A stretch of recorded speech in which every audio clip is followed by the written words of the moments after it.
The decision of getting a veneer, it's forever.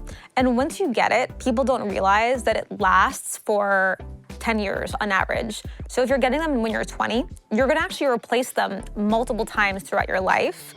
And there's just some better non-invasive options. Is getting veneers a smart decision? You know, it's a complicated answer because it depends on what your goals are. And for some people, you know, I think for me, as long as people understand what they're getting into and why they're doing something, then it might make total sense. So if your goal is to have the most beautiful smile ever, right? It's generally an aesthetic decision. You see what's on Instagram or on magazines and you're like, I wanna have a beautiful white smile. My answer generally is to take the least invasive approach. You know, what I think a lot of people don't realize is our teeth are actually naturally so beautiful. And if you take your teeth and you whiten them and you move them into their right position, then you can actually get the result that you're looking for with veneers for like 20% of the cost without removing tooth structure, without affecting your bite, and actually improving your bite. And on top of that, you know, it's one of these things that a lot of people don't realize, that veneers don't last forever. There's a lot of different repercussions to veneers. First of all, you don't just get one, you get multiple. Generally speaking, when people get veneers, they're getting their canine to their canine. So you're getting at least a couple of veneers. First of all, it's really expensive. You're spending tens of thousands of dollars. You're also removing a lot of your tooth structure. And, you know, unlike cutting your hair, like removing tooth structure or enamel, it's permanent. So you're never gonna get that back. And so the decision of getting a veneer, it's forever. And once you get it, people don't realize that it lasts for 10 years on average. So if you're getting them when you're 20, you're gonna actually replace them multiple times throughout your life.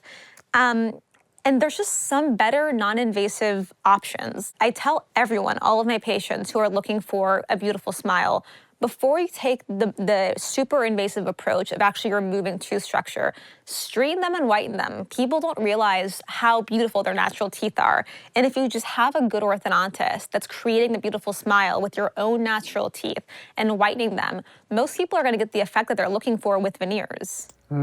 Which is incredible to think about, because we live in a society that's such a quick, easy fix, right? Exactly. But there's a repercussion, because when you get veneers, how small are your teeth shaved down to?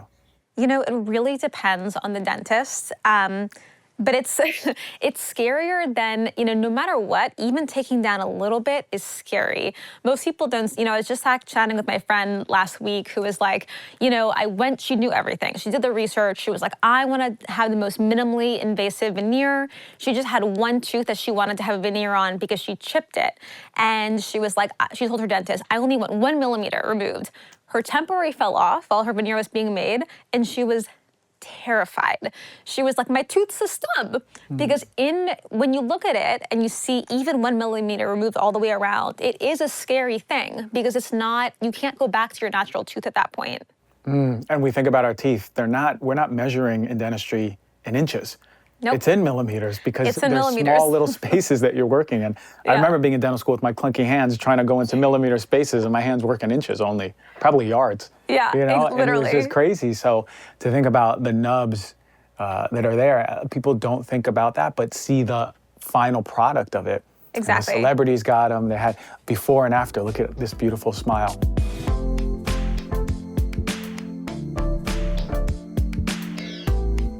Our next partner has a product that I've been using for quite some time, almost every single day. I love taking athletic greens, especially because when I'm on the go and I'm not able to eat my greens, my salad, whatever it is, I'm able to have something on the go that offers dense nutrients. So what is it? It's got 75 high-quality vitamins, minerals, whole foods, and superfoods, probiotics, adaptogens for your stress. Everybody's stressed out there, right? So it's able to help attenuate all of those stress spikes through the day. It contains less than a gram of sugar, no GMOs, no nasty chemicals, no artificial anything, while still tasting good. And when I say tasting good, it doesn't taste like all of those green powders out there that taste earthy or grainy or whatever it is, that healthy connotation we have to those drinks. This one actually tastes really good. It tastes like pineapple and vanilla mixed up. So AG1 is a small micro habit, and it's got a big benefit. It's one thing you could do every single day to take great care of yourself. And I only partner with brands that I truly believe in here at Heal Thyself. So Athletic Greens is one of them. They're a great company focused on sustainability. And for one, they're a climate neutral certified company, and in 2020, they purchased carbon credits that supports projects protecting old growth rainforests. Now, additionally, for every purchase, they donate to organizations that help get nutritious foods to kids, including No Kid Hungry right here in the United States. And in 2020, Athletic Greens donated over 1.2 million meals to children. So right now is a perfect time to reclaim your health. To make it easy, Athletic Greens is going to give you a free 1-year supply of immune-supporting vitamin D and 5 free travel packs with your first purchase. All you got to do is visit athleticgreens.com/healthyself. Again, that's athleticgreens.com/healthyself to take ownership over your health and pick up the ultimate daily nutritional insurance.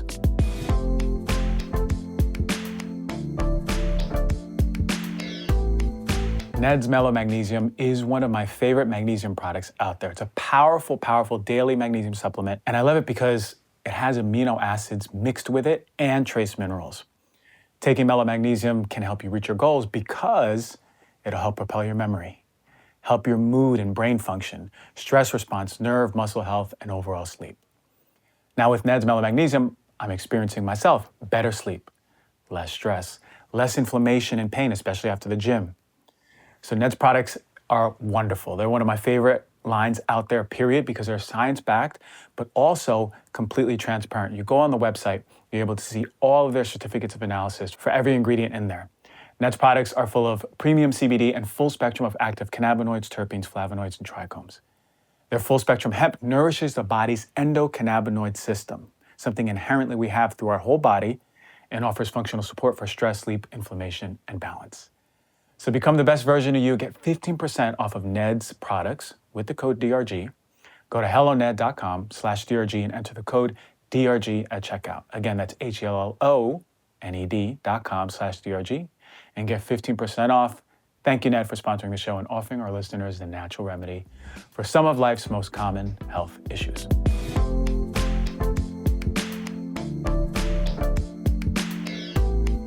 So I guess that brings into your specialty, orthodontics, right? And you have a different take than what I have heard growing up. Is just, your teeth are all jaggedy and messed up, and we want to straighten them, and this is what kids do, right? Yep. But you're saying that orthodontics, and your message is it's essential as part of human health. Why? Yeah, and the crazy part about this is I wanted to become an orthodontist when I was 8. I went through my own just incredible experience with Dr. Gottsig in New Orleans, shout out to him. And he basically gave me the confidence to really make so many decisions in my life. And I realized it's all about what it does to you as a human being. I was smiling more, which made me happier, which then made everyone around me happier because I was smiling more. And I realized that that's super powerful. Then I got into residency for orthodontics. Before that, I was in dental school at NYU. I never really learned at NYU how orthodontics is truly the foundation of preventative healthcare. So, people know this in medicine. People realize that doctors are generally treating, not preventing, which obviously is the crux of what you talk about. Dentistry is the same way. In dentistry, you get into dental school and you're like, all right, how do I treat a cavity? How do I fix this broken tooth? But how do we prevent that? And we're taught brushing and flossing is the crux of that. But there's actually so much more that you can do. What a lot of people don't realize, and what I didn't realize until I was in orthodontic residency, is that you have all these muscles in your cheek and your tongue that every single day, as you're talking, as you're moving, as you're grinding at night, they're actually moving your teeth. And you also have saliva underneath your tongue, which is excreting ions, and those ions are moving your teeth, like calcium ions. Estrogen in women's saliva is moving their teeth. And because of that, our bite is constantly changing and kind of being affected in a way that affects our long-term oral health. So, what I realized in residency is that if you want to keep your teeth forever, which you should, we can talk about implants and how different it changes, your overall oral health. If you want to keep your teeth forever, I really recommend to everyone, straighten your teeth with an orthodontist, make sure your bite is healthy so that you're biting on all your teeth evenly. And that's going to prevent you from having recession, having your gums recede, which is permanent, and then having surgery down the line to replace that. Breaking teeth because you have a bad bite and therefore you're like breaking teeth unnecessarily, or cavities. Like a lot of people have crowding or spacing, and if you don't have that proper contact between your teeth, then you get more cavities. And so there's so much that can be prevented. I think the latest studies show you can save $40,000 over the course of your lifetime if you have straight teeth and a healthy bite on dental costs. Whoa, over your lifetime. And we don't take account for that, right? Because there's an upfront cost when you're a teenager or growing up or even an adult. And then through our lifetime, we don't think about what a chipped tooth costs. Oh, gum recession. Oh, another cavity. Right? Oh, this time it's time for an implant, he says, or a bridge or whatnot. It's pretty incredible to think about how we don't account for that, but the importance of straight teeth, proper bite is essential for our oral health. Totally, and we're not taught that. And the analogy that I'm starting to use nowadays, it would be as if you're a dermatologist, like you go to your dermatologist and like they didn't tell you that SPF could prevent you from skin cancer or wrinkles and everything else. General dentists don't really know that analogy of like, how do you prevent, you want to go to your dentist and have them tell you how to prevent cavities, how to prevent bridges and implants and everything. And that's what the messages should be going across to all patients, because that is how you prevent, you don't want to go, why do people hate the dentist? Because you always go in and it's unnecessary. It's like all these things and you're like, what? Do I really have 6 fillings? Do I really need a bridge? Do I really need a crown? How do you get ahead of that? Are a lot of dentists doing unnecessary procedures then? Complicated answer. Little bit of background. So like general dentists, the dental industry is basically 70 to 80% small businesses, 20 to 30% DSOs, dental service organizations, which are basically private equity-backed roll-ups of dental offices. So depending on where you go, and this is why it's so hard to find a dentist, depending on where you go, if you have a really good dentist, they're never gonna do unnecessary dental work because they value you and you as a human being and your relationship. If you go to a private equity-backed roll-up, there are companies there's a management that basically pushes production. And so what that means is they'll employ a dentist full time and they'll say, okay, this month we need 16 crowns, we need 12 bridges, we need 20 implants. But what if they don't have a patient base that actually has this work? And I'm sure you remember from dental school, it's kind of the same thing. They're like, to graduate, you need to complete 20 crowns.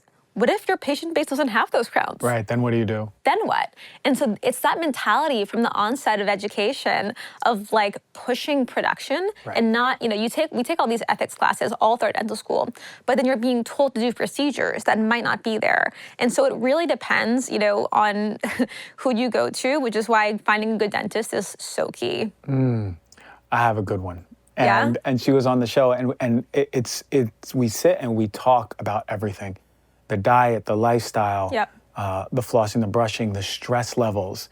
Then she does a full everything. She checks the gums, she checks the teeth, the bite, if I'm mouth breathing, my tongue posture, everything, just to make sure that it's sort of like a holistic view. But she is so key on preventative.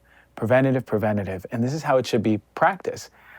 I grew up being very terrified of the dentist because every year I had a new cavity from like the age of like 5 to, 16. It was just over and over. So I remember very clearly, and if I hear the drilling, my muscles will tense. There's like a somatic memory from it. Totally. One thing about that is, one thing that people don't know about cavities, a lot of people don't know, is that cavities actually come in layers. And so your teeth, each and every tooth is alive, right?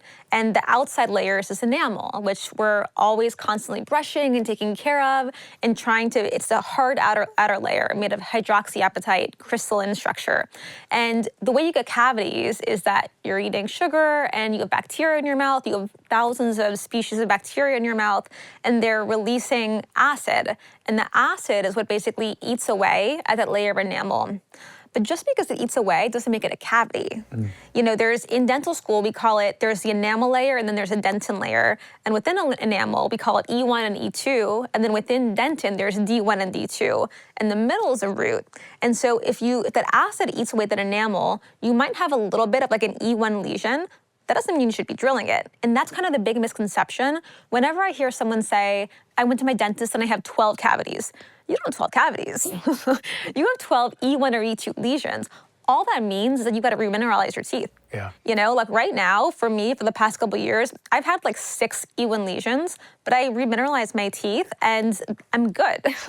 It's only once it gets into the dentin layer that you do have to take care of it because your dentin is tubular and the bacteria can actually go to your root, and that's what causes the need for a root canal. And then you got a dead tooth after that. And then you've got a dead tooth. Which is not a good thing. Nope. You want your teeth alive and vital and strong, right? Exactly. So how do you feel about root canals? It's a very controversial subject. Yeah. I honestly don't know enough. You know, in the center of your root, when you get a root canal, people put what's called gutta percha. And gutta percha is a substance that has been, you know, now people are saying like maybe we shouldn't have gutta percha in our ecosystem. I don't know enough about if gutta percha is bad for us or not. What I do know is that there's this tendency where people say, you know what, I'll just get implants down the line. That people really need to know the repercussions of. And so I think if I were to say what's better, taking out a tooth and putting in an implant or keeping gutta percha and keeping your tooth, the big difference is that you can actually feel the sensation of your tooth when you have that tooth and you don't have an implant. If you need a root canal because that tooth died, you still have what's called a periodontal ligament attached to your tooth. And that ligament, you know, it's kind of, your teeth are all next to each other, obviously. And then beneath your gums and your bone, you have all these ligaments that are kind of sticking out and holding the tooth in place. And that's kind of the beauty of like when we're biting and we have different kinds of forces and we're grinding, your teeth are actually able to withstand the forces because you have these ligaments.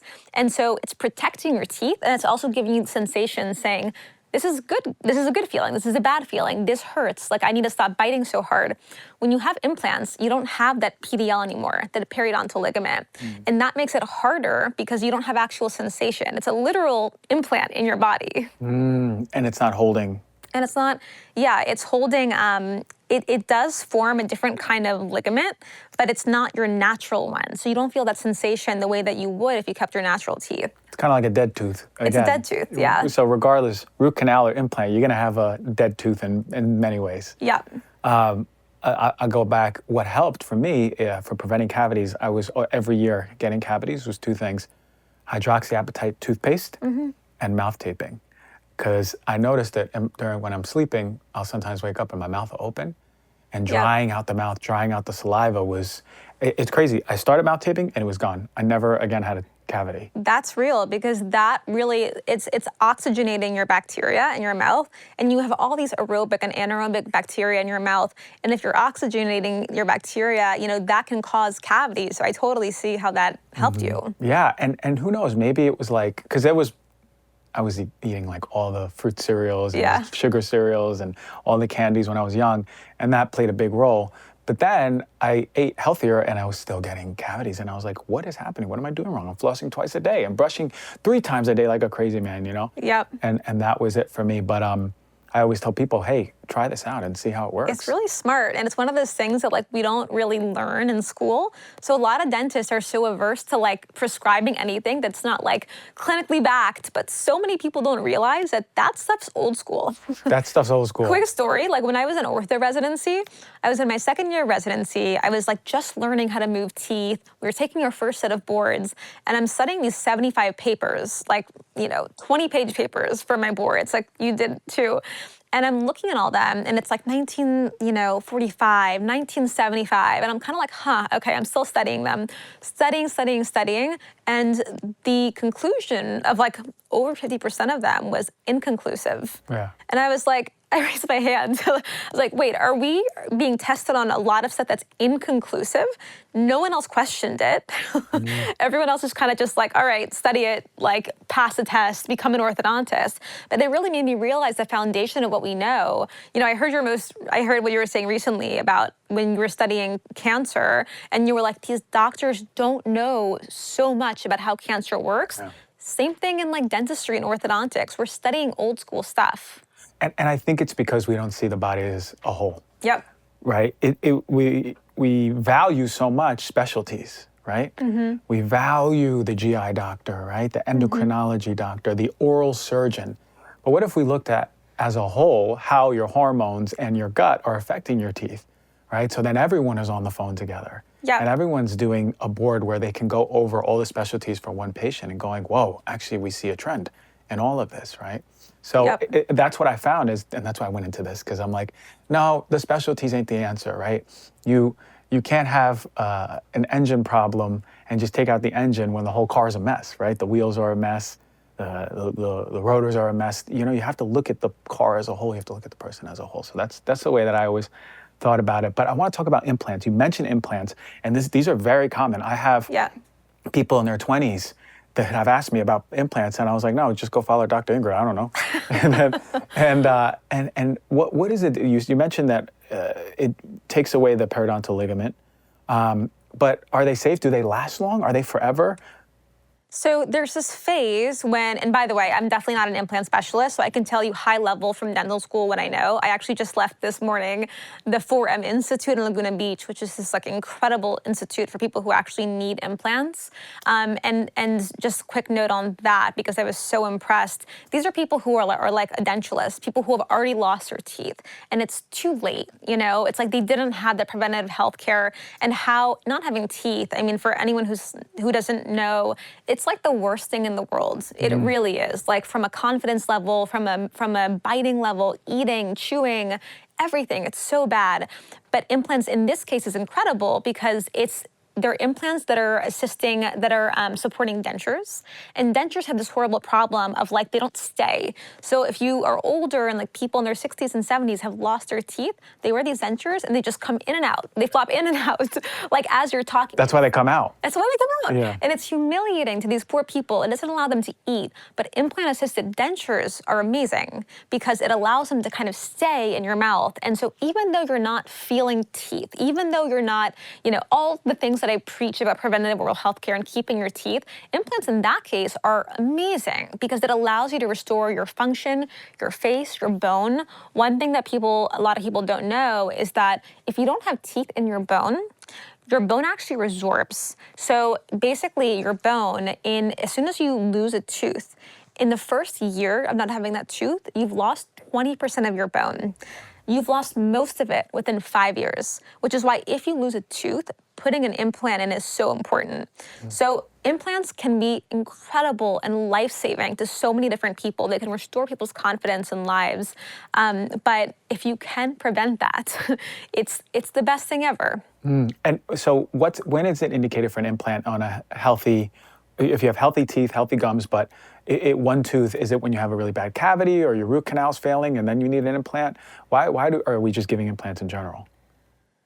Honestly, I think it's a lot of lack of education. People think to what you were saying earlier about like the quick fix. Like, I want a pretty smile, veneers. I want to replace my tooth implant. Like, it just feels like the sexy solution, right?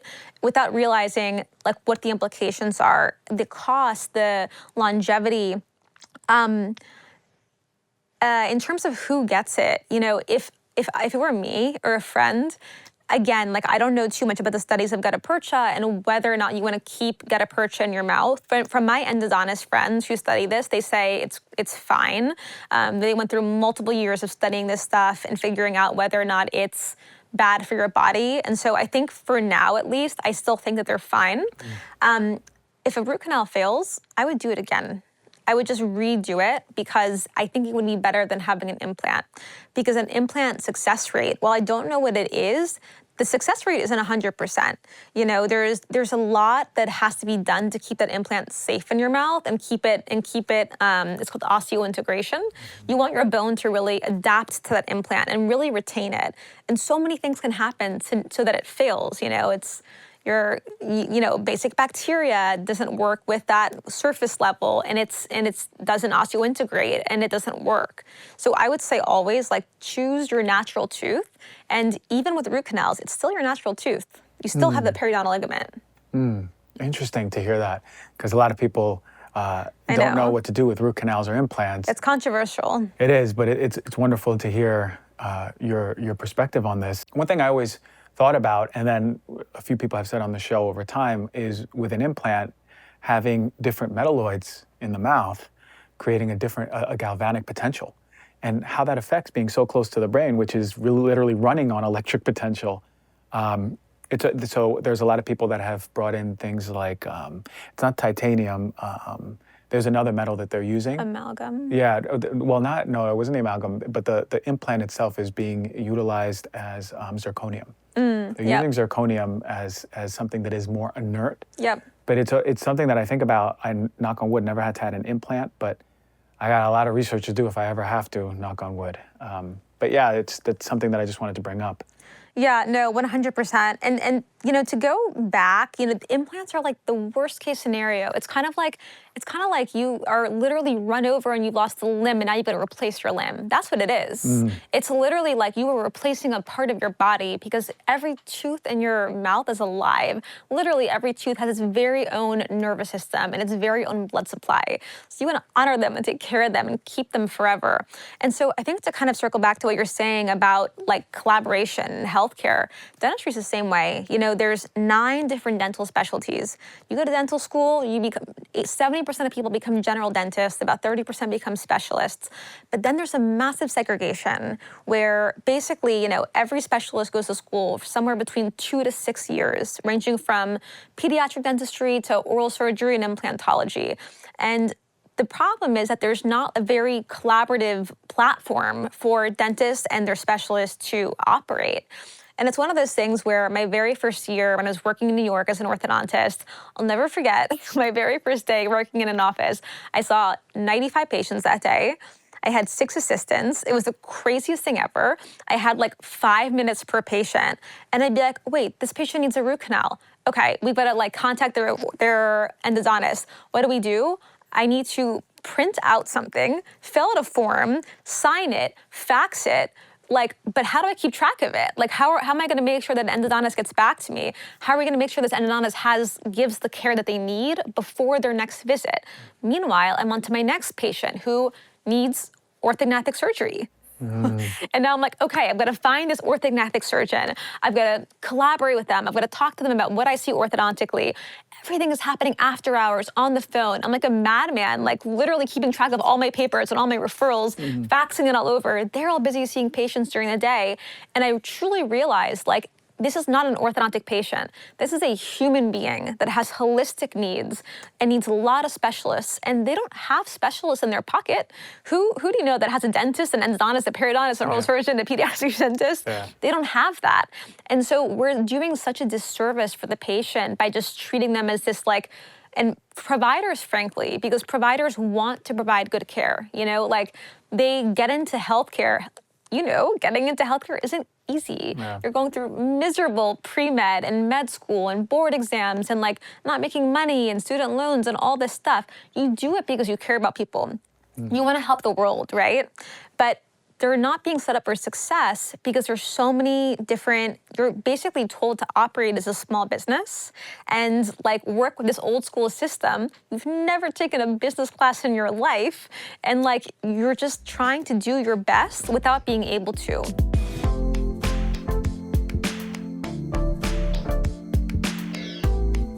Element is a tasty electrolyte drink mix. I use it every single day with my water. It's full of salt and no sugar. It contains science-backed electrolyte ratio of 1,000 milligrams of sodium, 200 milligrams of potassium, and 60 milligrams of magnesium. No sugar, no artificial coloring, no artificial ingredients overall, gluten or fillers. Element is formulated to help anyone with their electrolyte needs that perfectly suits the lifestyle that you're following, like keto, low carb, paleo, vegan, whatever. It's super important to replenish your electrolytes, especially if you're working out or sweating every single day. But regardless, if you're purifying your water, you want to remineralize them with electrolytes. Element can help prevent and eliminate headaches, muscle cramps, fatigue, sleeplessness, and other common symptoms of electrolyte deficiency. I feel a lot better ever since I've been using it, especially after I go to the sauna. So right now, Element is offering you, the Heal Thyself listener, a free sample pack with any purchase. That's 8 single-serving packets free with any Element order. It's a great way to try all 8 flavors and share them with your friends. So get yours at drinkelement.com/DRG, and the deal is only available through my link. You must go to drinklmnt.com/DRG. They offer no questions asked refunds, totally risk-free. If you don't like it, they're gonna give you all your money back, no questions asked. You got nothing to lose.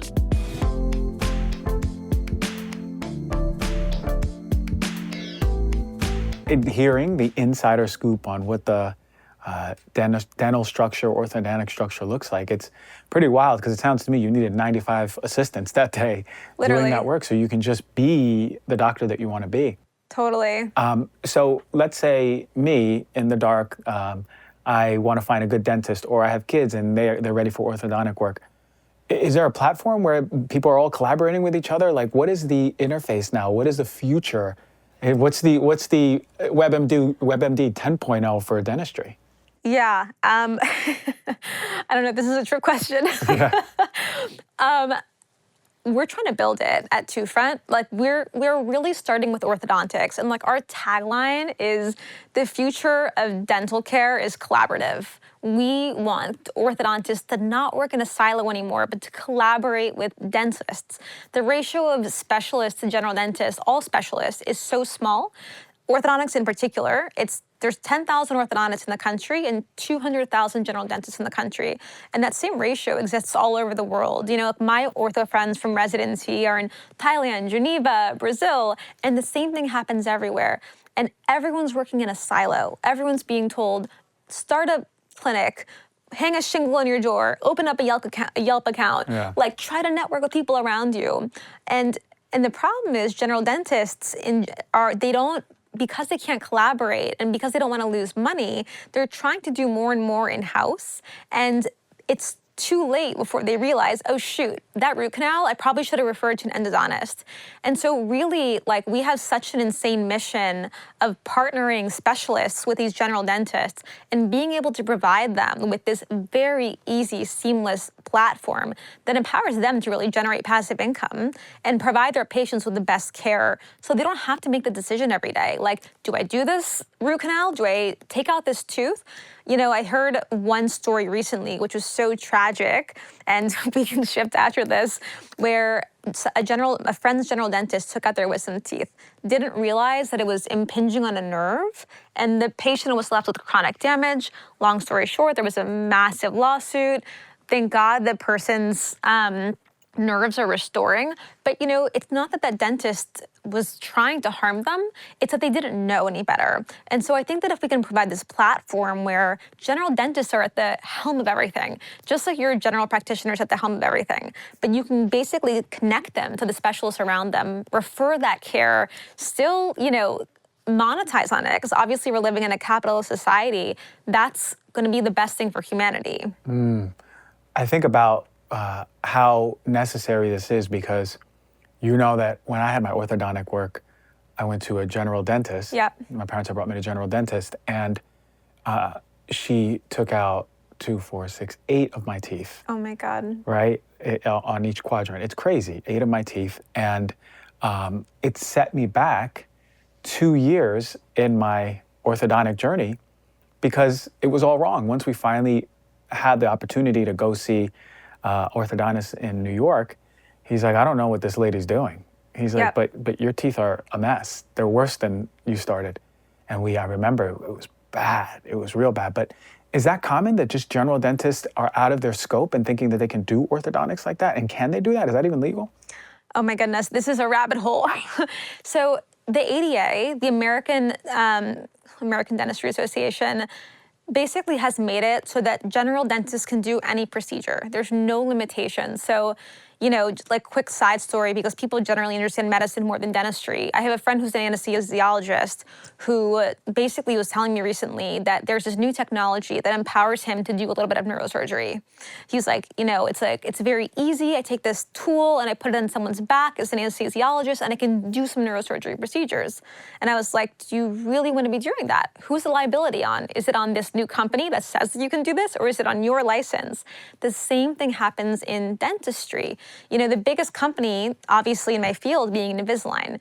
Invisalign, the very first 3 years of operating, said it was a company for orthodontists. They were like, hey, orthodontist, you actually don't have to just use braces anymore. There's this new amazing technology where you can actually manipulate clear aligners through software to 3D print them so that your patients can actually have a better experience while moving their teeth. First 3 years, they grew like crazy, and then they capped out. And they're like, there's no more clients for us. So they went to general dentists. And then now their pool expanded drastically. But the ADA wasn't regulating that. There's not a lot of regulation around what you can and can't do.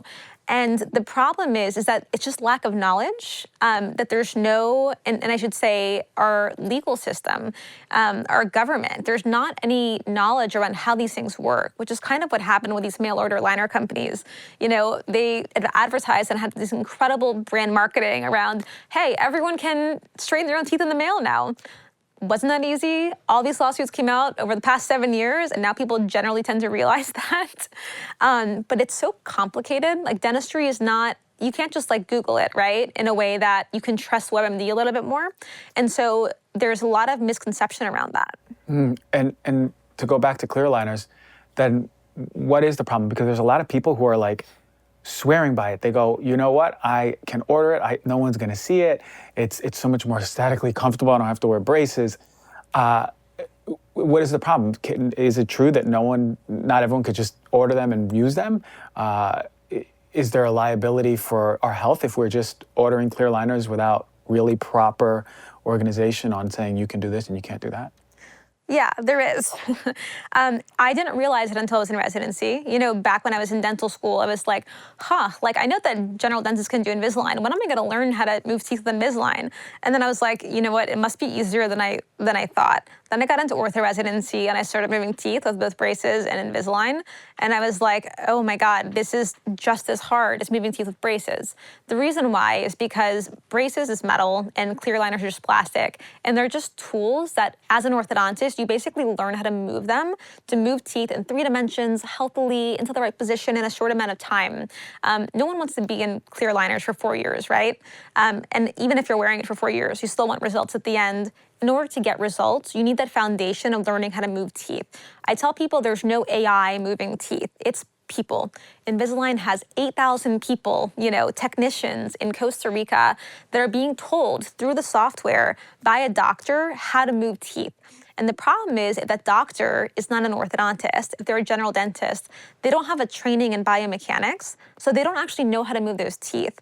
And the way these mail order aligner companies work is they've eliminated doctors altogether. So there's no orthodontist and there's no dentist. There's just technicians in Eastern Europe who are basically getting these molds of your teeth, moving your teeth online, and basically 3D printing aligners.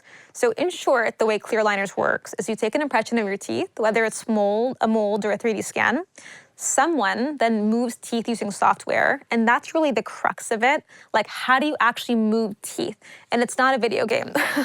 There's a lot of kind of science behind that and knowledge you need to know. And then 3D aligners are printed based on that software, and then you wear it. And so if that second stage isn't right, if someone isn't moving your teeth and doesn't know and knows how to move teeth using the right attachments, in the right order, then not only most people not get results, but bad things can happen. Like, the worst things you've seen on TikTok is like there's too much pressure on teeth and teeth become loose and people have literally pulled out their teeth. Other things that happen are you move your teeth too quickly, and if you move your teeth too quickly, your roots shorten. And as your roots shorten, basically your teeth become less stable in your bone because there's less anchorage, and they become more mobile, and eventually they can come out. Whoa, just from clear aligners? Yes. Improperly being prescribed or used. Exactly. Incredible. And they're talking about that on TikTok. People are showing the problems with them? Yep. I saw someone send me a TikTok of a woman crying, pulling on her aligner, and her tooth being in her aligner. That is terrifying. Yep. I think I had a nightmare about something like that. I know. It's really tough to really hear. bad. But this begs the question. It's like, how fast do we rely on the gods of technology versus the art of medicine and dentistry, right? Because there has to be an interface where we could do it responsibly, but it doesn't sound like it's being done responsibly. It's not being done responsibly. And, my opinion is that if there are venture-backed companies that are, that's kind of how these companies grow so big. Suddenly tens of millions and hundreds of millions of dollars are being poured primarily into Facebook marketing, Instagram marketing, and suddenly everyone knows about this company. But who is this company founded by? Are there doctors? Are there specialists? This has happened kind of like all over healthcare. And I truly believe that if there's a company being revolutionized in a certain field, they have to have a doctor. And it's crazy that that's not like at the helm of revolutionizing an industry. I'm a big believer in the entire healthcare industry needs to be revamped. Providers need to work smarter, not harder, which is just going to give patients better care. But it has to be done in a way that's smart and good for the patient. I'm thinking about how you're creating a revolution with Two Front, and I'm just waiting to see the hundreds of thousands of ad revenue. So it pops up on my Facebook, and I'm like, I know the founder of that. When it's on my Instagram, I know the founder of that, because you really are making massive waves. I appreciate that. Yeah, for sure, and I see that as your friend. Is then the solution for clear aligners to take a step back? Can we use them responsibly? Is that even a thing? Absolutely. It's clear aligners, to be clear, are such an insane revolution in dentistry. They're amazing. I would never, as a provider, go back to braces, because when I was in residency, I learned how to treat all typical braces cases with clear aligners.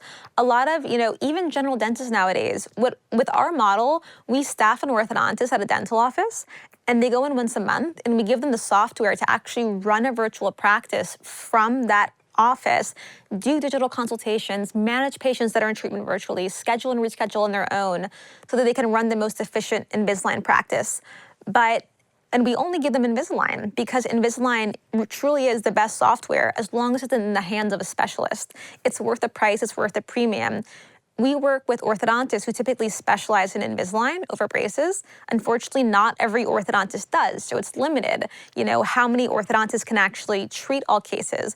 But there's a lot of orthodontists out there who can treat extraction cases like yours. I don't know if yours was actually an extraction case, but some people have extreme crowding. And what happens is, to make room to straighten those teeth, you've got to take teeth out. So if you need 8 millimeters, back to millimeters of room, you take 2 teeth out. Not 8, but generally 2 is like what you're looking to extract. And there's a lot of orthodontists nowadays who can use Invisalign for all of that. And so I think it's insanely revolutionary, especially as an adult. I remember my mom, when she was in her 30s and I was a kid, was wearing braces, and she was humiliated. She would wear her red lipstick, would get all over her braces, all over her teeth. We can wear clear aligners now and improve her smile. And nowadays, adults are going through it, orthodontics, like 3 times in their life, because teeth move all the time. And if you don't wear your retainers every night, then they continue to move. And so it's amazing that we can constantly, make ourselves feel better and enhance our confidence with clear aligners. You said something, and it triggered a little exclamation mark over my head. Do I have to wear my retainer every single night? Yes. The rest of my life? Yes, Oh, at least, goodness. I would say at least 3 times a week. And the reason why, and by the way, I'm an orthodontist and I'm guilty of this. I've gone through this 3 times already because I'm so stubborn and I don't like wearing my retainer, and now I'm suffering the consequences. But your teeth move forever. It goes back to you have a live ecosystem in here. So your alveolar bone, which is the bone that your teeth are housed in, is softer than the rest of your bone. So, the rest of our bone is hypercalcified and strong, and which is why we can work out and things. The alveolar bone is this incredible bone that's a little bit softer. It's a little bit more marrowy, and that's what allows the forces of resistance. That's why we can chew, that's why we can feel, that's why our teeth can actually withstand forces without breaking, of mastication, of eating. So back to retainers. Your soft bone is amazing because it allows you to chew and eat whatever you want. But because your bone is soft, your teeth have a tendency to move. And because you have muscles all in your mouth and ions that actually move your teeth, like the calcium ions in your saliva, that is building up, that is what causes plaque, and that moves your teeth. That is your saliva is being excreted all day, every day. And because of that, you have to wear retainers to keep a beautiful, healthy, natural smile. That's why, and I remember asking my orthodontist right when I finally got my braces off, I was like, hey, Dr. Coyle, I remember, Dr. Coyle, how long do I have to wear these retainers? And he smirked and he didn't answer me. Oh my God. And I was like, oh, I guess a year, you know? But then I found out it's the rest of my life. Yep. And hey, look, I wear them probably twice a week. That's great. Twice a week, but when I put them on, they're tight. They're tight. Yep. They're really tight. My teeth are sore for a little bit. It's like, but I never, one time it went like a really long time and I put it on, I'm like, they barely fit. And it was like, I felt pain actually. That's what happens. That's what happens, but thank God. So yeah, everyone, viewers and listeners, if you got your retainer, wear it. Make sure you wear it.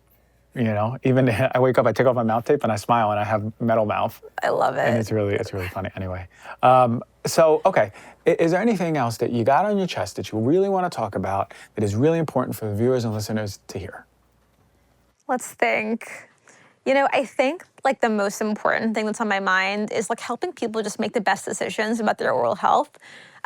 You know, it's not just about flossing and brushing. If you want to, you should want to keep your teeth healthy for the rest of your life for so many reasons. It's going to enhance the quality of your life forever. You don't want to have a fake leg if you don't need one, right? You don't want to have an implant in your mouth if you don't need it. Take good care of your teeth, straight teeth, and a healthy bite. That's how you're going to prevent cavities. It's how you're going to prevent fracturing teeth that are in the wrong place. It's how you're going to prevent recession. It's going to save you on long-term dental costs, and that's going to be your healthiest, happiest mouth, and therefore your healthiest, happiest self. Man, what a way to close. And where do people find you?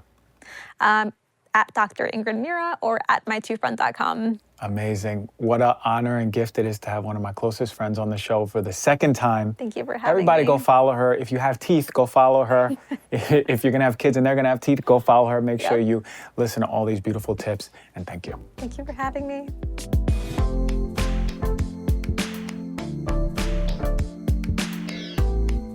Okay, we got to talk more about alcohol. You know, I did a show, episode 123, I talked about the negative effects of alcohol. In episode 125, I talked about how to remove alcohol from your life.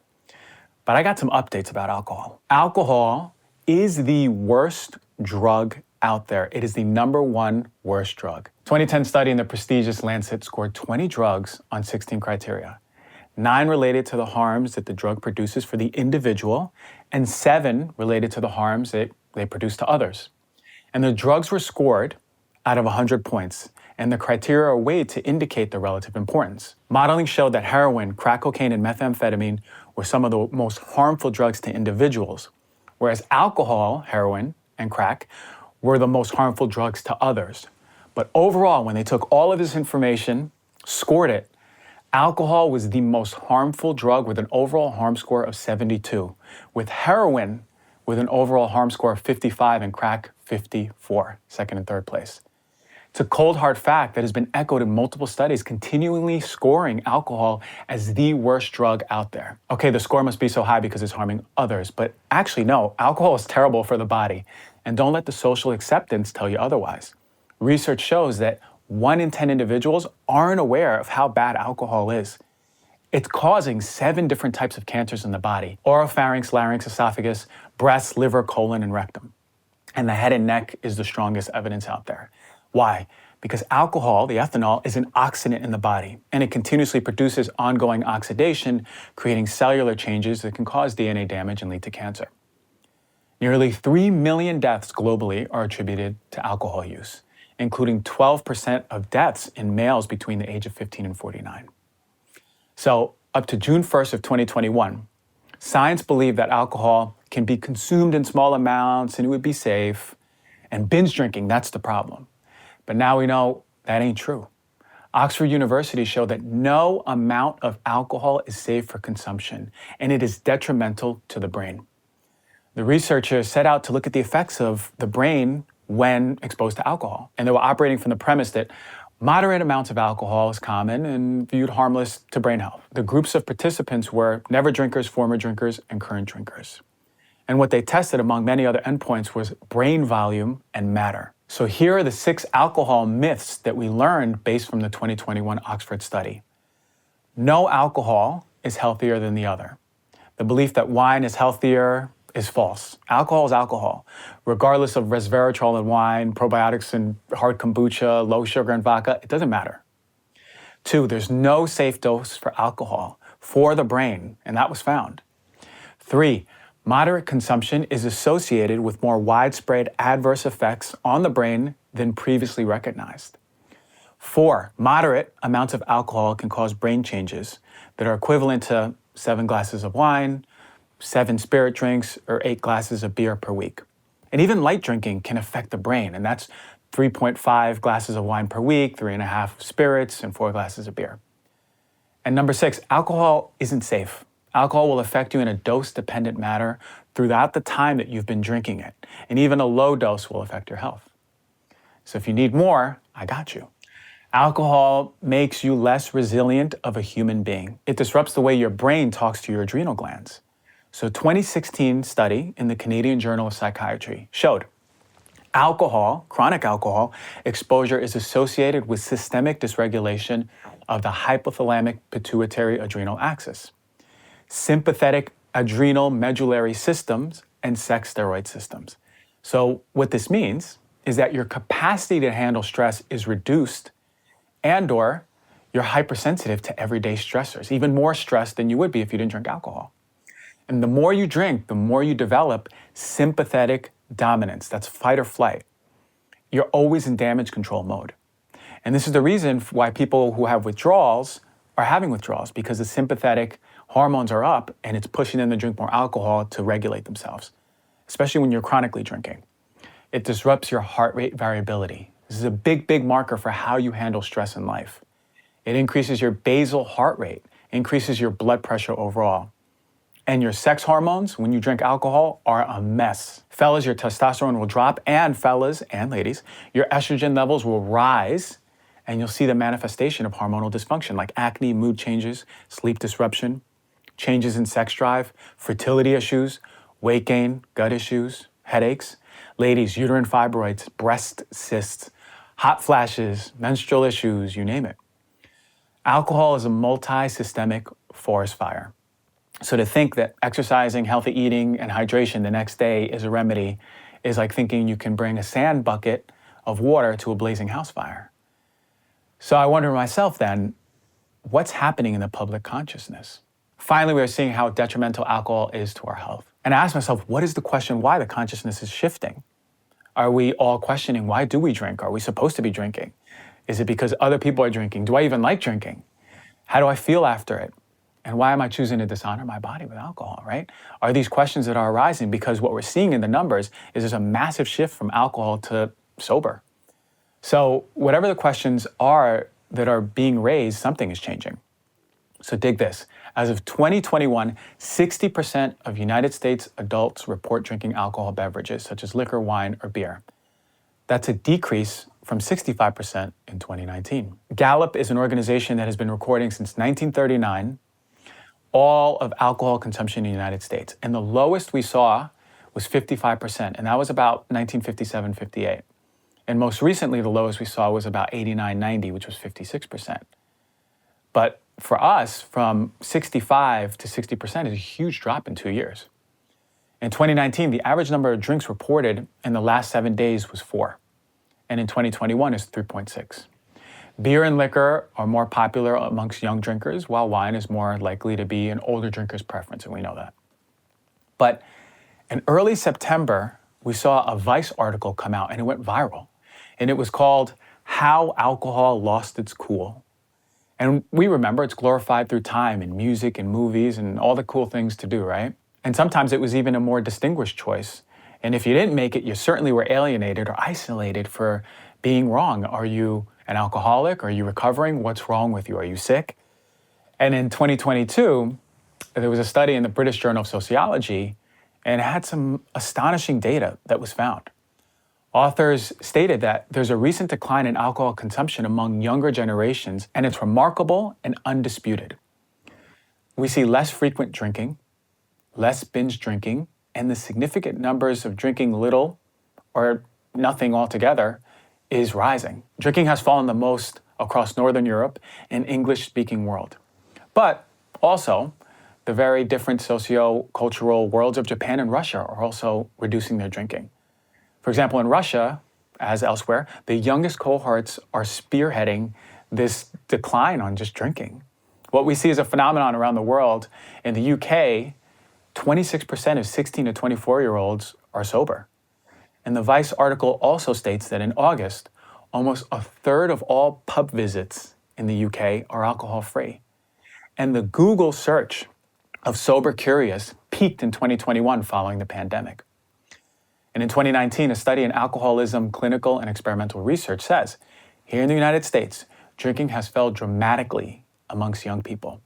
Amongst adolescents and young adults, both males and females are rapidly decreasing alcohol consumption, binge drinking, high-intensity drinking, and alcohol-related outcomes, with gender rates converging because males are decreasing consumption faster than females. So it's incredible stuff that we're learning about the scope of alcohol consumption across the states because we know, and now it's coming out more and more through the studies, how detrimental it is for the health. So now we know this stuff. I'm going to get to the product review because there's a lot of really good products, non-alcoholic ones out there that I want to introduce to you for you to try out. So let's get to this product review.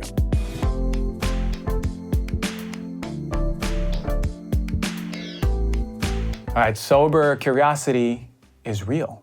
In 2021, there was a survey by a Nielsen IQ, and it showed that 22% of consumers reported that they were cutting back on alcohol consumption and drinking less. And when asked why they were drinking less, the top consumer response noted health and wellness as 34%, loss of interest as 36%, and just not going out as much as 37%. But 13% were interested in alternative non-alcoholic beverages. And the Nielsen IQ data showed in 2021, within the United States off-premise market, consumers spent a total of $3.3 billion on non-alcoholic or low-alcoholic products. So non-alcoholic beverage market grew 506% since 2015. And non-alcoholic products are seeing a 19% increase in dollar sales, whereas total alcohol sales are down 6.7%. And year over year, the non-alcoholic spirits category has ballooned to 113.4% on the delivery app Drizzly. And the category sales are even higher, where they spiked to 290% in 2021. And as Nielsen states, rising interest in health and wellness will shape long-term market movements and is likely to drive the continuous growth of low and non-alcoholic beverage sector. And they said that buzzless beverages will be one of the biggest trends of 2022, and they were right. Did you know that the average person spends 252 hours a year hungover? And how are you gonna get that time back, right? And this is where the non-alcoholic drinks and beverages are coming to the forefront. So total revenue in the non-alcoholic drink market in 2022 was $1.25 trillion. The market is expected to grow annually by 7.2%. All right, so let me preface this. All my product reviews, you know my style. I go for organic, top quality, best of the best. But this is a new field, a new industry. So there's a lot of room for growth. So I gave the non-alcoholic beverage industry a little more slack, and here's why. Anything's better than alcohol. So when I listed all of these drinks, I wanted to just give you the preface that says some of them are organic, some of them are not. But here are some of my favorite non-alcoholic drinks out there. So we can do them in categories. There's non-alcoholic spritz and carbonated beverages, which are the ones that I probably drink the most.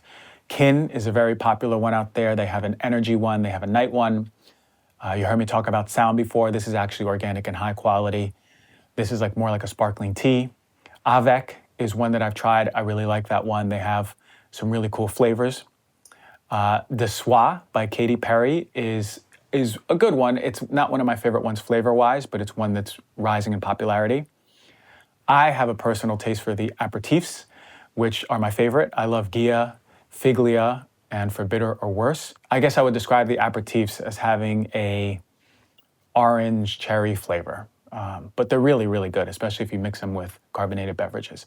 And I also hear Liars is pretty good. Now, I can't fully speak to non-alcoholic beer. I've never tried it, but there is an organic one that I came across, and it's called the Sober Carpenter.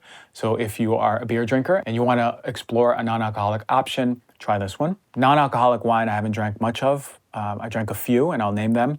But there's always a danger of it just tasting like grape juice. One of the brands that I like is the Non brand and Proxy. Those are two that have really good non-alcoholic wine. But you gotta remember, if you're gonna be drinking this every single day or regularly, then you wanna look for one that has an organic label for sure, because the danger is in pesticide exposure. And the spirits are some of my favorite ones out there. I wish they had better formulas. They're new to the market, and I'm hoping they start to morph into better quality ones. But Ritual Zero Proof is a really good one, and Monday. They have the most authentically tasting spirits out there, and I was very impressed when I tried it. But hopefully it gets better over time. I also like Clean Company, Optimist, and Seedlip.